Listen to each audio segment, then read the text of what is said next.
Hello, and welcome to On Air with Akin Gump. I'm your host, Jose Garriga. This episode features the first in a series of conversations that Akin Gump's chairperson, Kim Koopersmith, will be having with leading business, legal, and academic figures on important issues affecting the legal industry and broader business community.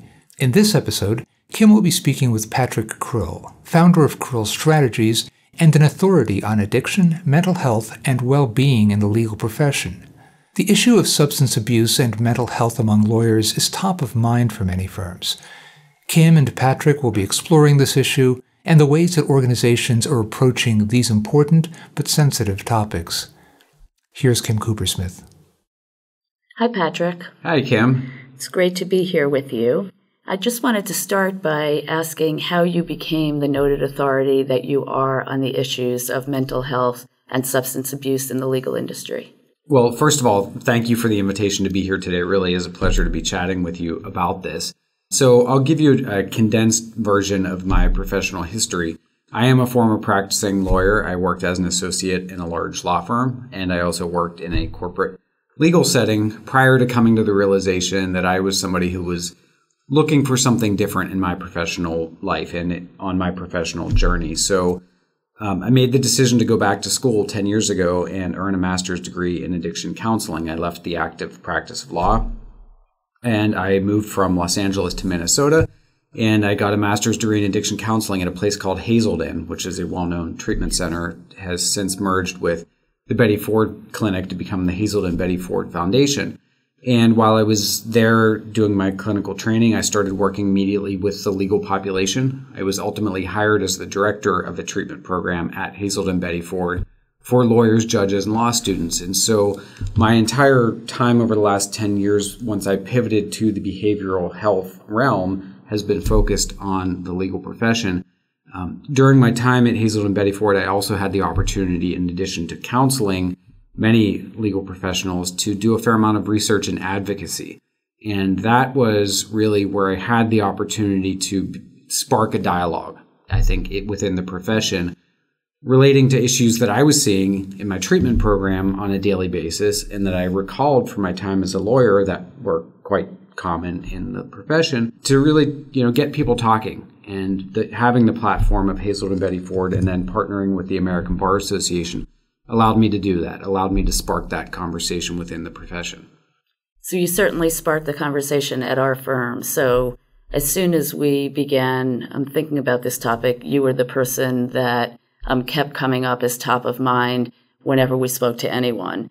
So for us, our journey on this issue began very much with an opportunity. We had to bring you in to talk to our associates, and it was pretty kind of I would say game-changing at the firm in getting a wide range of people to think about the importance of this issue. So I should start by just saying thank you for creating the climate at our firm that we've been able to do so many of the things that we have now implemented.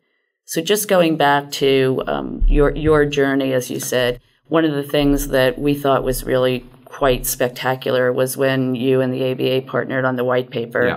And got several firms, including Akin Gump, to sign on to a pledge. Can you talk a little bit about how that came to be and how the pledge is going? Of course, I'd be happy to. So the study, I led a large-scale study of the prevalence of behavioral health issues. And I should say for listeners, behavioral health is really an umbrella term related to mental health, substance use, emotional well-being.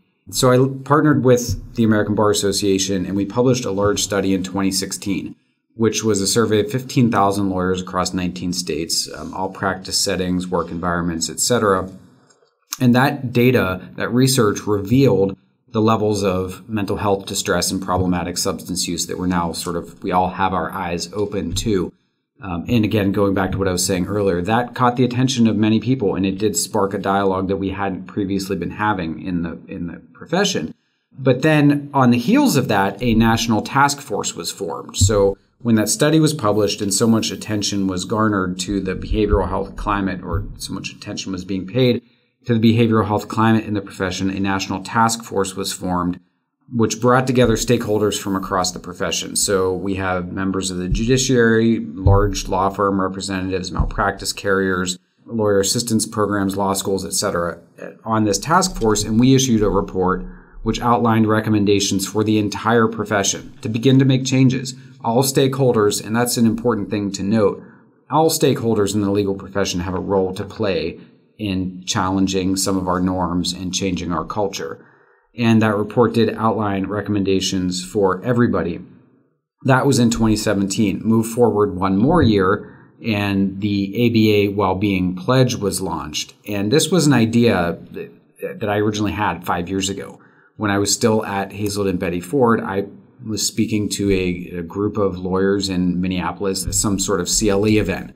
And I proposed the idea for a pledge where you would get law firms and other legal employers to say they're going to do X, Y, and Z to change the culture and help people to struggle less. And I was essentially laughed off the stage as being a well-intentioned idiot at the time. People thought that sounds great, but no law firm's going to sign a pledge.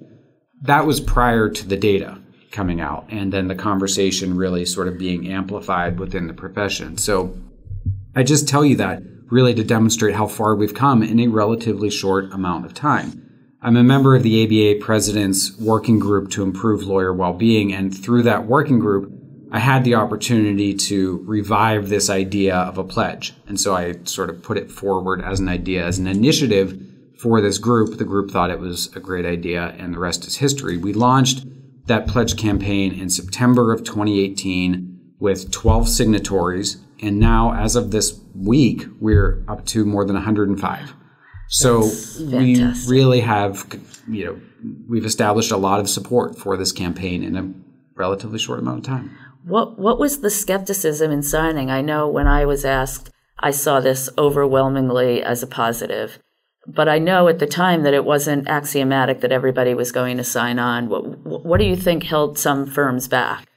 I think firms didn't and still don't want to be seen as employing a lot of lawyers who are struggling, right? There's a tension between the image that we feel as lawyers and then at a larger level law firms that we need to project, right? Obviously that we are completely competent and we're high achievers and high performers, and all of that is true, and all of that can be true, and you can still have members of your population who need some help.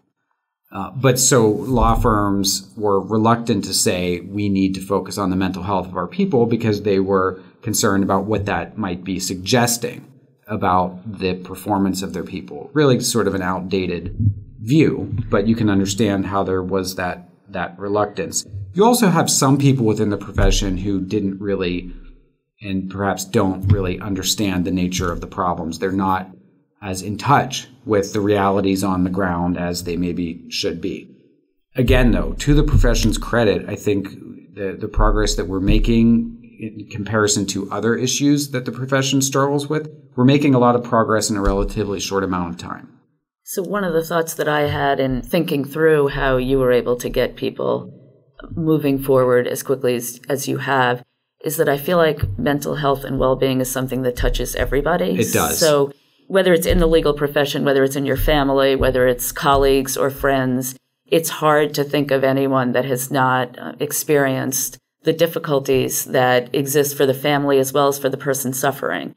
And I guess my belief was that at our firm, I could tap into everybody's sense of their own experiences and the empathy that they have felt for others as one of the bases on which we would be able to launch successfully an initiative and a commitment to this area. And I would like to think that that ability to be empathic and know how common these issues are and how prevalent it is in the legal field would get people to start to think differently about this issue. This isn't somebody else's problem. It's something all of us have experienced. It is not. That is exactly right. And I think that was a very good instinct on your part to frame it that way, to really tap into that recognition that you would be hard-pressed to be a human being in 2019 and not know someone, maybe not in your immediate family, but certainly within your circle, who has struggled or is struggling. And so whether you are the person who's dealing with the issue or not, certainly you know someone, and that should help us all, think of it in terms of being a human struggle, because that's, at the end of the day, we lawyers, we don't like to admit it, we're humans, right? And these are very human struggles that we're talking about, and they're common. And the more we pretend that they are someone else's problem, the harder they'll be to solve. So I started talking about this. I do town halls for everyone that works here, for business services, for our associates and counsel, for our partners. And I decided, I think about 2 years ago, to start raising this as a topic in every one of those forums, and to include kind of a personal message about no one is immune from difficulties. No one is immune from having family members in crisis. No one is immune from mental health issues. And if you are willing to embrace the difficulties that engenders and work to help those people, help your own family, help yourself, we will all be better off. And I'll tell you the number of people in every one of those audiences who just were instinctively nodding their head in appreciation and recognition, really kind of kept me feeling like this is a message I want to say over and over again. And I know I was a little nervous the first time I said it, because I'm not sure I knew how I would be received. And I knew it was very much a personal message on my part. But the more I said it, and the more that I saw people nodding their heads and feeling, almost a sense of freedom that they could acknowledge that these issues are real. Exactly. The more I felt like I have tapped into something that's really important. Yeah, and giving people permission to acknowledge something that is real about their own experience or the experience of somebody in their life is so powerful and so important. So I'm not surprised to hear that you were a little bit nervous about how it might be received. I mean, you were speaking in a law firm, right, among a bunch of lawyers. So that's not surprising. It's also not surprising that people are saying, yes, thank you. Thank you. We do need to talk about this. So in terms of Akin Gump's signatory status to the ABA, because you're a signatory to the pledge campaign, and thank you for that, I should say. What are you hoping to accomplish beyond that sort of recognition? What are the firm's goals around being a signatory to this ABA Wellbeing Pledge beyond the recognition of these are problems and giving people that initial permission to possibly start talking about it? So I think that giving people permission was the right start, but then I think we all felt it was really important to try and think about the tools that we can make available to help people deal with their own issues or to deal with issues that they see in others. So we've really tried to, with your help and others' help, really develop as many different paths as we can to give people resources. So one of the things that I think has been extremely well received and something that I think is a model that others should think about is having on-site behavioral counseling available in our large offices. And I can tell you, if anybody has any doubt about whether this is something that is worthwhile, I can tell you in every office where we've implemented this and we've opened up the calendar for appointment slots, they have been filled within the first hour. It's like hotter than a Bruce Springsteen ticket. You can go and sign up and receive counseling on site here. So for me, just the recognition that was a program that was going to be heavily utilized. We piloted it here in DC first.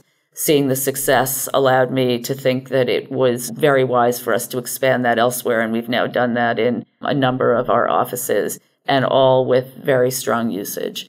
One of the other things that I think at our firm, we have been open, and I think people have seen instances where they are aware that people have struggled. And we had an interest expressed among our associates and amongst our business services colleagues about what they can do when they see someone who is in trouble. So we recently launched another pilot to essentially like kind of CPR certification. Mental health first aid. So that you have the tools to know what you should try and do to engage with someone where you see that they have potential issues. And that we just finished the first pilot a couple of weeks ago, and the response was very positive. In fact, people have said, it's helped me even in just my everyday dealings with people. And I think we're going to expand the use of that service as well so that more people can be empowered to sort out how to approach an issue. And one of the things that I think that first aid training taught people was there isn't one answer to every circumstance. So really kind of feeling that you have been given the education to have a sense of what you can do, who you should contact, when you should have a direct conversation, I think people found not just informative, but it gave them some sense of confidence in an area that people don't otherwise feel confident in, knowing when are they prying, when are they being intrusive, when are they being helpful. So those are two things that I think have off the bat been really, really important to move from a pledge to action. Right. And that's important to have that follow through, because this pledge campaign, as encouraged as I am by how many organizations have signed on and as much potential as I see in this initiative to really change the culture, it's all about the follow through. And I'm encouraged so far that there is a lot of energy around creating that follow through in different work environments. So I think we're turning the corner. Yeah. I mean, we had a Be Well program from way back, I think before everybody had a Be Well program, that was pretty holistic. It covered sleep habits and normal, checkups and the like, but it really kind of looked at you in terms of how are you balancing your life. And the more that we kind of focused on Be Well and what that means in its many, many different incarnations, I think that more it led us to make sure that mental health, substance abuse, just wellness was a part of what we were focused on and what all of the employees and people who worked here knew was important. Well, that's great. And I have no doubt that that's going to pay long-term dividends for your people moving forward. There are some structural challenges, however, between achieving really a state of positive well-being and helping lawyers and others working in law firms feel supported in their mental and emotional health and the day-to-day realities of practicing law, especially in a large firm environment, which is obviously where we are and what we're talking about specifically. I have some thoughts about those obstacles. I'd be curious, what your thoughts are as well, and maybe we could kind of compare notes on that point. Sure. So this is a hard job, working in a large law firm. I've now been doing it for a very long time, and so I have gone through the stages of young associate to partner to raising two kids who are now grown. One is a lawyer in her own right. To now leading a law firm. And this is a stressful environment. And I think we have to start out by recognizing we're not the only stressful profession, but this is an intense profession. The hours expectations are intense. The client wanting to satisfy the client creates all kinds of kind of anxieties and desire to perform at the highest level. So I think there are some fundamentals here that make this a challenge, right? This is not a profession that gives you a ton of free time. Right. It's not a profession where people respond necessarily positively to, I need to, take a mental health day. That's not something that you hear people say very often in a large law firm environment. Hopefully they'll start to. Hopefully they will start to. But, I think about that as a phrase that I have heard my kids say when they were in 9th grade, I'm going to take a mental health day. Right. And, that was basically what I think we called playing hooky. But in this day and age, I think this is a challenging environment to have people feel like they can continue to measure up to the pressures of delivering the very best client service while maintaining a sense of wellness. Right. And I don't think that until quite recently there had been a lot of focus on kind of the whole person and the fact that you will do a better job for your clients. You will do a better job as a colleague if part of your life includes taking care of yourself. And I think that's a very important recognition, and those are not dots that many lawyers often connect, right? And it's through no fault of their own. It's the way we're trained, right? And certainly in the law school experience, and those are many of the messages that are sent along the way. Just perform, achieve, work, don't sleep, don't take care of yourself. But I think, and I've seen with many lawyers that I've worked with either in a clinical capacity or just sort of more casual conversations, a light bulb does sometimes go off, and they recognize that the return on investment, focusing on their well-being, is really setting themselves up for long-term success. Right.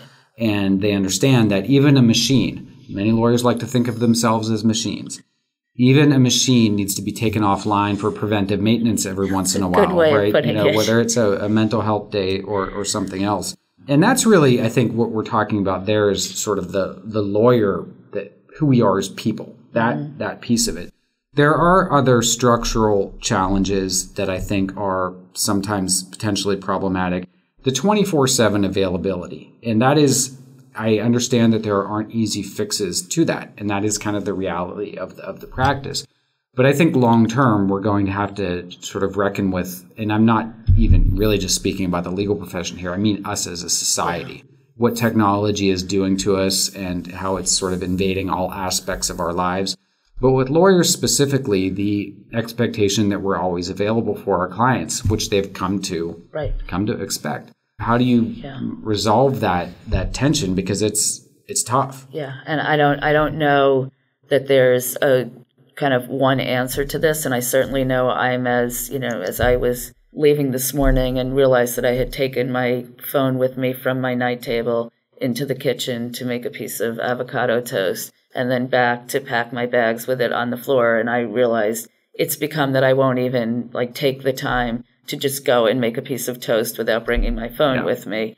I'm probably not a good advertisement for how we might do this differently, but I think it is, we have to find some ways to create some space that the expectations are not that you are on every minute of every day. I mean, in small ways, I have tried in my own kind of weekend or late night activity to be clear about this does not need to be answered now. This is not a weekend issue. This is me taking the time that is useful to me to kind of set out my thoughts, but I am not expecting answers. And trying to kind of in small ways talk to other people about being more mindful about what the expectations are.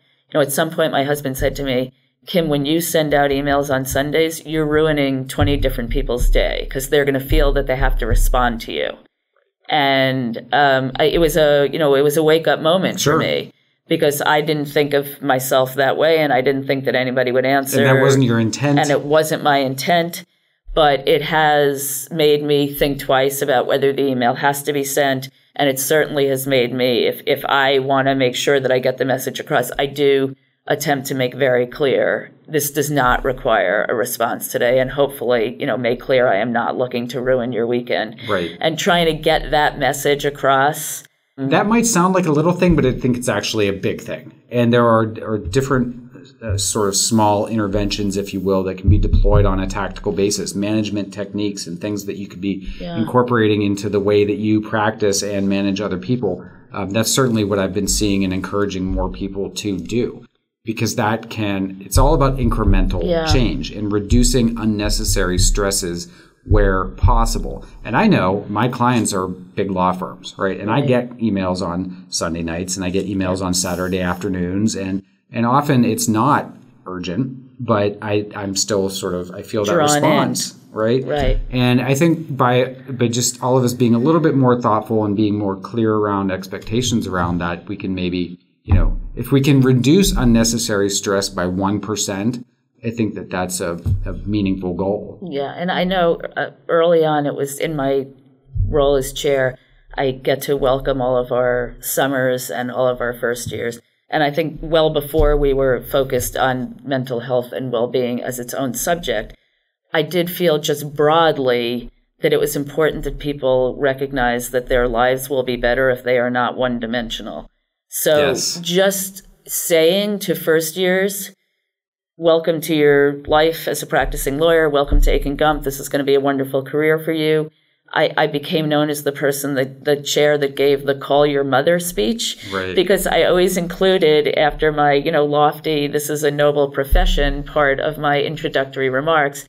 Now I'm going to tell you the other things that are important. The other things that are important are call your mother. She wants to know that you're okay. Don't lose touch with your friends and your siblings. If you love the theater, make sure you still find time to do that. If you volunteer, continue to volunteer. You will have more than enough time to prove your mettle and do all of the things to satisfy our clients and all of the expectations that we have. But for you to be the best lawyer you could be, make sure you don't get detached from all the other things that ground you. Well, I don't know if you recognize or know this, but you're really sort of touching upon all of the different areas of well-being there. So the definition of well-being that we use in the National Task Force report, which was essentially adapted from a World Health Organization definition of well-being reflects that we are multidimensional people with multidimensional needs. The occupational piece of us is only one piece. We have social needs. We have, physical needs, spiritual, emotional. There are, educational. And for people to keep that in mind, because if you're only focused on the occupational piece, which is how it's defined in that definition of well-being, many of the other areas will suffer. And the flip side of that is when I'm talking to people about how they can increase their overall well-being, it's by focusing on some of those other areas, doing things like volunteering. The one thing that can improve people's well-being across all dimensions at the same time, all sort of domains of well-being, is community engagement. That has been shown to be the most helpful to people. Is sort of everything rises when you have some level of community engagement in your life, because you're getting that social aspect, you're getting some level of, everything is supported. And I think that's a really important message for you to have sent and to continue sending. Yeah, no, without having known any of this, I came to this more from my own ability to kind of look back now that I've done this for a long time at what were the things that made this all work for me. And you're right, they weren't, it wasn't like I was doing any of these things a huge amount, but it is really satisfying to have wonderful siblings who you remain connected with. And I volunteered through my synagogue to deliver to the homebound elderly for Jewish holidays. It's 4 times a year. Right. But it felt really good. And I took my kids with me when I could. It felt a good lesson for them. And, right. You look back on what were the things that kept all these balls in the air for a lot of years, where there's a lot of stress on you, professionally, personally, trying to make it all work. And when I look back, I think I arrived at probably exactly the list you're talking about of, social well-being and professional fulfillment and a sense of community that were the ways in which I, found a way to stick with this and feel good about what I was doing. And being willing to share that experience and offer that advice with younger attorneys, I think is really invaluable, because so frequently in law firm environments, people don't really view each other as humans, always, right? And so to have that some level of vulnerability and say, this is what's worked for me, and to really introduce that human element, I think it's so powerful. So, Patrick, we've talked a lot about what in the industry we can do to try and create a better foundation and better support. If you were to provide one piece of guidance to attorneys in big law who may be either experiencing a mental health or substance abuse issue or who are seeing a colleague experience such an issue, what would it be? If I had to offer one piece of advice, it would be act soon, and the value of early intervention, whether that's self-intervention or potentially intervening on someone else that you might see a problem with. And that's really because whether it be a mental health problem or if it is a substance use disorder, they're generally going to be easier to treat in the earlier stages. And so just from a purely clinical standpoint, it's important for people to recognize that delaying any sort of action or delaying the utilization of resources is allowing the problem to progress and to really sort of sink its claws into someone more. But at the same time, not only will it be more difficult to treat, there will be unnecessary collateral damage accruing along the way.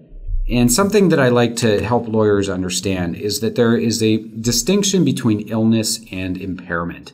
And frequently, lawyers and law firms wait until the point of impairment before they either intervene on themselves or they intervene on a colleague. That's a separate discussion about why that is. A lot of it has to do with our ethical obligations and our historic focus on impairment as one thing that must be avoided at all costs. But people don't recognize that there are a lot of bad things that fall short of that impairment threshold, where people are struggling. They're experiencing loss in their lives, and they're experiencing a diminished quality of life, and many of their sort of the aspects of their own well-being are suffering, but they're not impaired, so they don't do anything. So I would say get ahead of the problem and really, whatever you need to do, whether it's carving out time to just talk to somebody and figure out, okay, what do I do next? Just finding the time and availing yourself of the resources. Don't wait. Because, repeating myself now, but waiting allows the problem to progress. And think about it this way. So addiction is recognized as a disease, right? And it is diagnosed on a spectrum. The current diagnostic framework for diagnosing substance use disorders, which is what we call them, is mild, moderate to severe. It would make no sense to wait until something was in a moderate or severe stage to address it if you knew about it or had an inkling about it in the mild stage. It just, on its face, that doesn't make sense. But you could certainly draw an analogy to other medical conditions or diseases. If you knew about a cancer in stage 1, nobody would wait until stage 3 or 4 to begin to treat it. It doesn't make any sense. But we frequently do that when it comes to behavioral health issues. Often that's due to the fear and the shame and the stigma and perhaps some level of denial. But there can be a lot of things that are bound up in our reluctance to act early. But that is the one thing I would say. Act soon and get ahead of the problem. You'll be saving yourself a lot of headache. You'll be improving the odds of a favorable outcome. And you'll also be sparing those around you having to sort of go on that journey with you. And would that extend to people who see someone that they think is in trouble? The sooner that they recognize issues, they should come forth and attempt to either address the individual or use the firm as a resource to get help? Yes. The same thing I would say applies at the organizational level, with one important caveat. You don't want people jumping to conclusions about someone else. But you can be thoughtful about it, and we're good problem solvers. We're good at what we set out to do. And so there's no reason why lawyers can't be better in this space than they've historically been in terms of recognizing when a colleague is struggling and having a conversation with them. But the same underlying logic or rationale applies. The earlier the problem is dealt with, the easier it will be to deal with. And from an organizational level, there will certainly be less risk to the firm and to the organization. And the final thing that I'll say about that, many lawyers are uncomfortable having these conversations. It doesn't have to be some elaborate or true intervention. It doesn't have to be anything as complicated or stressful as that. If you're concerned about somebody, and I've used this word a few times today, just be a human. Talk to them. Check in with them. Ask them how they're doing. Sometimes that is a good starting point, and that's all you need to do, at least in the early stages. So, just because you don't have a precise script or you don't know how to stage an intervention yourself, or you start thinking about all the things that could go wrong, that's not where you want to be focusing. You just want to check in with the person, human to human, ask them how they're doing, because you could be saving them a lot of headache and heartache. So you're reminding me of one last story. When I first became involved in firm management, I was put on the comp committee, and we interview each member of the comp committee, some couple of dozen people of the partners in the firm. And in my first year on the committee, when the committee met and we were talking about different partners, and I would mention if I knew that someone was in some kind of distress or had a family issue going on. And I remember one of the other committee members said to me, "How do you know all of this about people?" And I said, "Well, because I asked them." Yeah. And there was just this moment of silence in the room. And I remember thinking about why do I know this? And it really wasn't anything more than that. When I met with people, I said, how's your life going? How are things? And you hear about sickness and difficulties with people's children or parents, and you get a much better sense of what's going on in someone's life as they are trying to also navigate the pressures of big law. And I guess I seemed like I was acting in a way different than other people on the comp committee, I think ultimately it was a message overall about we would all be better served if we did bother to find out how people are doing. And just asking those questions sometimes is a good start. It's a good start. Exactly. That's exactly right. And we would all be better served. And it would probably be a more enjoyable experience for everybody. Thank you so much. This was great. I really, really appreciate all you've done with our firm and coming in and talking with me today. Thank you. It was a pleasure speaking with you, Kim. Listeners, you've been listening to Akin Gump chairperson Kim Koopersmith and Patrick Krill of Krill Strategies. Please make sure to subscribe to On Air with Akin Gump at your favorite podcast provider to ensure you do not miss an episode. We're on, among others, iTunes, YouTube, and Spotify. To learn more about Akin Gump, please visit the Our Firm section on akingump.com. Until next time. On Air with Akin Gump is presented by Akin Gump and cannot be copied or rebroadcast without consent. The information provided is intended for a general audience and is not legal advice or a substitute for the advice of competent counsel. Prior results do not guarantee a similar outcome. The content reflects the personal views and opinions of the participants. No attorney-client relationship is being created by this podcast, and all rights are reserved.